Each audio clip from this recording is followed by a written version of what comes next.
আটকো কৰিছে পিণ্টু দাস নামৰ উপাধ্যক্ষগৰাকী, কি ক'ব এই মুহূৰ্তত? আমাৰ মুখ্যমন্ত্ৰী ডাঙৰীয়াই কৈছে যে জিৰ' টলাৰেঞ্চ টু কৰাপশ্যন, আৰু সেই হিচাপে কাম চলি আছে। যোনে হওক, যিমান মানে সৰু বুলি কথা নহয়, যিমান ডাঙৰে হওক, যদি কৰাপশ্যনত ধৰা খাইছে তেতিয়াহ'লে কিন্তু উচিত তদন্ত হৈ আছে আৰু পানিছমেণ্টটো পাব।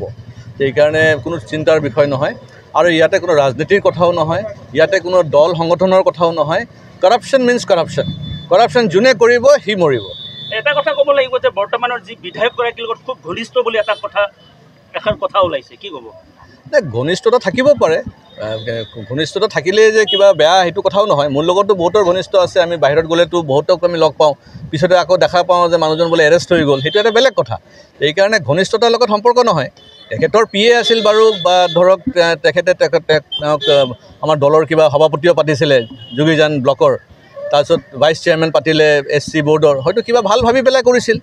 কিন্তু ভাল ভাবি পেলাই কৰাৰ পিছত যদি তেওঁ কৰাপশ্যনত লিপ্ত হৈ গৈছে, সেইখিনি তদন্ত কৰি পেলাই উচিত মানে ব্যৱস্থা ল'ব লাগিব। এতিয়া যিহেতু বহু সামগ্ৰী তেখেতৰ ঘনিষ্ঠ ঘৰৰ পৰা আৰু তেখেতৰ ঘৰৰ পৰাও উদ্ধাৰ কৰিছে, বৰ্তমান তেখেতক আৰক্ষীয়ে ৰহাৰ পৰা জনামতে দৌৰাই ধৰিছে।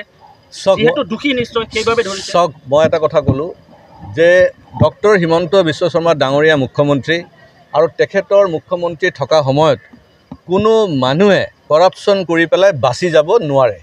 কোনো মানুহ নোৱাৰে। ক্ৰাইম কৰি বাচিব নোৱাৰিব আৰু কৰাপশ্যন কৰিও বাচিব নোৱাৰিব। সেইকাৰণে দৌৰাই নহয়, আৰু যদি পৰিশ্ৰম কৰিব লাগে পুলিচ সেইখিনিও কৰিবলৈ সাজু আছে। আপোনালোকে নিশ্চয় মনত কৰিব যে তেখেতৰ ফটো ৱান্টেড বুলিও বহুত জেগাত পোষ্টাৰিঙো কৰা হৈছিল।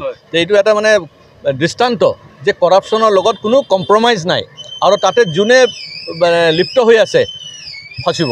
তেওঁ দলৰ পৰা বা যি বৰ্ডৰ পৰা বহিষ্কাৰ কৰিছে নেকি বৰ্তমানলৈ? সেইটো মই ক'ব নোৱাৰিম, সেইখিনি আপুনি আমাৰ সংগঠনক সুধিব লাগিব। চাওক, নেচাৰেলি থাকিব এজন ভাইচ চেয়াৰমেন। এতিয়া ময়ো এটা বৰ্ডৰ চেয়াৰমেন, আৰু আমাৰ বৰ্ডৰো এজন ভাইচ চেয়াৰমেন আছে। এতিয়া ভাইচ চেয়াৰমেন যদি কৰাপশ্যনত লিপ্ত হয়, তো চেয়াৰমেনটোৰ চাদত মানে 100% হ'বই লাগিব, কাৰণ বৰ্ডটো চলে চেয়াৰমেনৰ ছিগনেচাৰত। তো চেয়াৰমেনৰ ছিগনেচাৰত যেতিয়া চলে, ভাইচ চেয়াৰমেন মানে কৰাপশ্যনত ধৰা খাইছে, দৌৰাই ধৰিছে, তেওঁকতো তেতিয়াহ'লে আৰু বেছি স্পীডত গৈ ধৰিব লাগিব।